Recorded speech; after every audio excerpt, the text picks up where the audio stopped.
जय श्री राधे कृष्ण। आप सभी का आपके अपने YouTube channel B K Mishra present में बहुत बहुत स्वागत है। आइए आज आप सब सुनेंगे श्रावण मास महात्म्य कथा में 27वें अध्याय की कथा। तो बोलिए प्रेम से भगवान भोलेनाथ की जय, माता पार्वती की जय, सर्व देवी देवता की जय। ईश्वर बोले, हे सनत कुमार, श्रावण मास में कर्क संक्रांति तथा सिंह संक्रांति आने पर उस समय जो कृत्य किए जाते हैं उन्हें भी मैं आपसे कहता हूँ।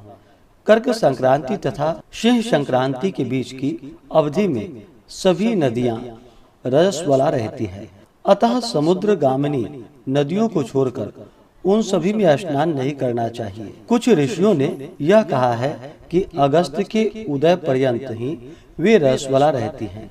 जब तक दक्षिण दिशा के आभूषण स्वरूप अगस्त उदित नहीं होता है तभी तक वे नदियां रसवाला रहती हैं और अल्प जल वाली कही जाती हैं। जो नदियां पृथ्वी पर ग्रीष्म ऋतु में सूख जाती हैं, वर्षा काल में जब तक 10 दिन न बीत जाए तब तक उनमें स्नान नहीं करना चाहिए। जिन नदियों की गति स्वतः 8000 धनुष तक नहीं हो जाती तब तक वे नदी शब्द की संज्ञा वाली नहीं होती, अपितु वे गर्त कही जाती है। कर्क संक्रांति की प्रारंभ में 3 दिन तक महानदियां रसवाला रहती है। वे स्त्रियों की भांति चौथे दिन शुद्ध हो जाती है। हे मुने, अब मैं महानदियों में बताऊंगा, आप सावधान होकर सुनिए। गोदावरी, भीमरथी, तुंगभद्रा, वेनिका, तापी, पयोष्णी, ये 6 नदियां विंध्य के दक्षिण की कही गई हैं। भागीरथी, नर्मदा, यमुना, सरस्वती, विशोका, वितस्ता, ये 6 नदियां विंध्य के उत्तर में कही गई हैं। ये 12 महानदियां देवर्षि क्षेत्र से उत्पन्न हुए हैं। हे मुने, देविका, कावेरी, वंजरा, कृष्णा, ये महानदियां कर्क संक्रमण में प्रारंभ में 1 दिन तक रसवाला रहती हैं। गौतमी नामक नदी कर्क संक्रमण होने पर 3 दिन तक रसवाला रहती है। चंद्रभागा, सती, सिंधु, सरयू, नर्मदा, गंगा, यमुना, प्लक्षजाला, सरस्वती, ये जो नाद संज्ञा वाली नदियां हैं वे रजो दोष से युक्त नहीं होती है। सोन, सिंधु, हिरण्य, कोकिल, अहित, घरघर और शतद्रु, ये 7 नाद पवित्र कहे गए हैं। धर्म द्रव्यमयी गंगा, पवित्र यमुना तथा सरस्वती, ये नदियां गुप्त रजो दोष वाली होती है, अतः ये सभी अवस्थाओं में निर्मल रहती है। जल का यह रजोदोष नदी तट पर रहने वालों को नहीं होता है। रजो धर्म से दूषित जल भी गंगा जल से पवित्र हो जाता है। प्रसवावस्था वाली बकरियां, गाय, भैंस व स्त्रियों और भूमि पर वृष्टि के प्रारंभ का जल, ये 10 रात व्यतीत होने पर शुद्ध हो जाते हैं। कुएं तथा बावली के अभाव में अन्य नदियां का जल अमृत होता है। रजो धर्म से दूषित काल में भी ग्राम भोग नदी दोषमय नहीं होती है। दूसरी के द्वारा भरवाए गए जल में रजो दोष नहीं होता है। उपाकर्म में, उत्सर्ग कृत्य में, प्रातः काल के स्नान में, विपत्तियों में, सूर्य ग्रहण काल में तथा चंद्र ग्रहण काल में रजो दोष नहीं होता है। हे सनत कुमार, अब मैं सिंह संक्रांति में गो प्रसव के विषय में कहूँगा। सिंह राशि में सूर्य के संक्रमण होने पर यदि गो प्रसव होता है तब जिसकी गाय प्रसव करती है उसकी मृत्यु 6 महीनों में हो जाती है। इसकी शांति भी बताऊंगा जिससे सुख प्राप्त होता है। प्रसव करने वाली उस गाय को उसी क्षण ब्राह्मण को दे देना चाहिए। उसके बाद घृत मिश्रित काली सरसों से होम करना चाहिए। इसके बाद व्याहृतियों से घृत में सिक्त तिलों की 1008 आहुतियां डालनी चाहिए। उपवास रखकर विप्र को प्रयत्न पूर्वक दक्षिणा देनी चाहिए। सिंह राशि में सूर्य के प्रवेश करने पर जब गोष्ठ में गौ प्रसव होता है तब कोई अनिष्ट अवश्य होता है।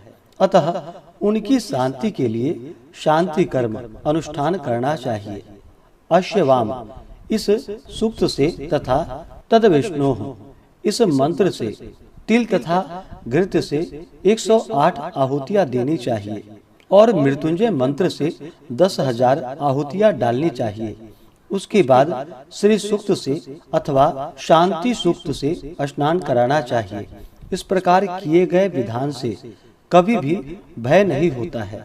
इसी प्रकार यदि श्रावण मास में घोड़ी दिन में प्रसव करे तो इसके लिए भी शांति कर्म करना चाहिए। उसके बाद दोष नष्ट हो जाते हैं। हे सनत कुमार, अब मैं कर्क संक्रांति में, शिव संक्रांति में तथा श्रावण मास में किए जाने वाले शुभप्रद दान का वर्णन करता हूँ। सूर्य के कर्क राशि में स्थित होने पर घृत धेनु का दान तथा सिंह राशि में स्थित होने पर स्वर्ण सहित छत्र का दान श्रेष्ठ कहा जाता है तथा श्रावण मास में दान अति श्रेष्ठ फल देने वाला कहा गया है। भगवान श्रीधर की प्रसन्नता के लिए श्रावण मास में घृत कुंभ, घृत धेनु तथा फल विद्वान ब्राह्मण को प्रदान करना चाहिए। मेरी प्रसन्नता के लिए श्रावण मास में किए गए दान अन्य मासों के दानों की अपेक्षा अधिक फल, अक्षय फल देने वाले होते हैं। 12 महीनों में उसके समान अन्य मास मुझको प्रिय नहीं है।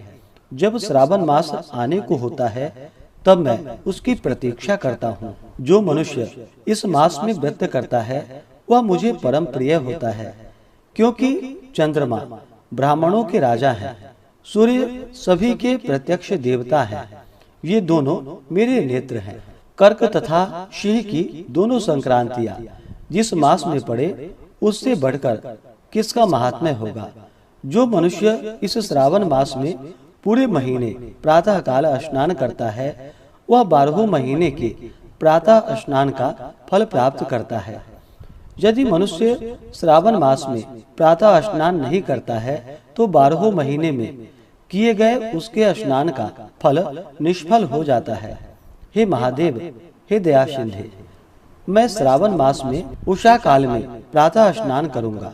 हे प्रभु, मुझे विघ्न रहित कीजिए।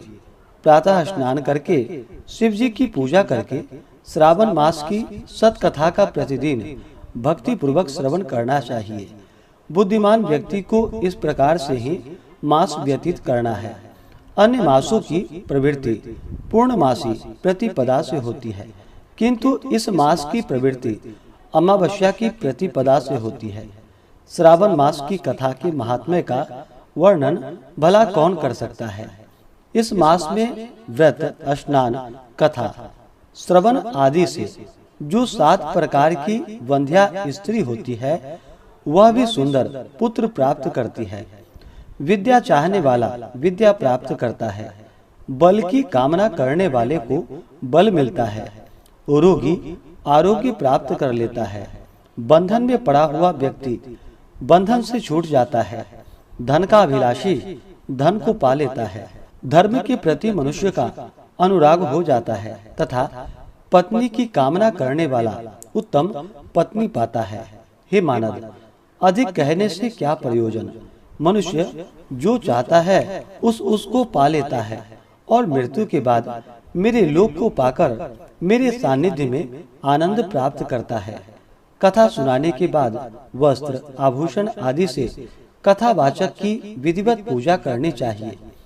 जिसने वाचक को संतुष्ट कर दिया उसने मानो मुझे शिव को प्रसन्न कर दिया। श्रावण मास का महात्म्य सुनकर जो वाचक की पूजा नहीं करता, यमराज उसके कानों को छेदते हैं और वह दूसरे जन्म में बहरा होता है। अतः सामर्थ्य अनुसार वाचक की पूजा करनी चाहिए। जो मनुष्य उत्तम भक्ति के साथ इस श्रावण मास महात्म्य का पाठ करता है अथवा सुनता है अथवा दूसरों को सुनाता है, उसको अनंत पुण्य की प्राप्ति होती है। इस प्रकार से श्री स्कंद पुराण के अंतर्गत ईश्वर सनत कुमार संवाद में श्रावण मास महात्म्य में नदी, रजोदोष, सिंह, गौ प्रसव, सिंह कर्कट, श्रावण स्तुति वाचक पूजा कथन नामक 27वां अध्याय पूर्ण हुआ। तो बोलिए प्रेम से भगवान भोलेनाथ की जय, माता पार्वती की जय, सर्वदेवी देवता की जय। इसी प्रकार से अगर आप सब आगे के अध्यायों को सुनना चाहते हो, चैनल पे अगर आप पहली बार आए हैं तो चैनल को लाल बटन दबा करके सब्सक्राइब करें, साथ में बेल आइकन घंटी को दबाएं ताकि आने वाली वीडियो का नोटिफिकेशन आपको समय से मिलता रहे। वीडियो को लाइक करें, शेयर करें। सुखी रहें और स्वस्थ रहें। जय श्री राधे कृष्ण। धन्यवाद।